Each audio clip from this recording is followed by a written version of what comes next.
What?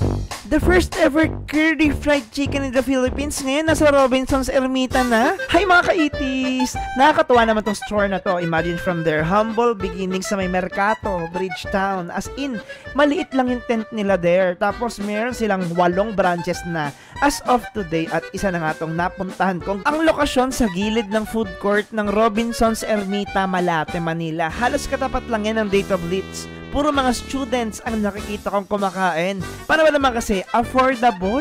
79 pesos meron ka ng one-piece chicken na may curry flavor, yan siya. Tapos may Java rice na. If you want to upgrade, unlimited rice, add 35 lang. Etong 89 ang madalas bilhin ng mga tao. Para ba naman kasi? Big part, thigh or breast. Sabik na sabik akong matikman to, kaya naman di na natin papatagalin pa. Ay!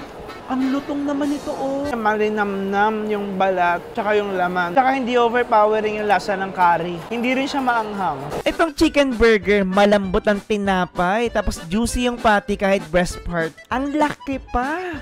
They also serve bucket chicken. Grabe, sulit to, oh. 390 lang, 6 na piraso. Ang gusto ko dito, ang laki ng mga pieces. Tapos juicy laman, ang sarap. Meron din silang parang mga hybrid flavors, kagaya nitong combined na curry and parmesan cheese. Tapos meron din, oh, ganito. Mix naman siya with salted egg. Ang sasarap nito.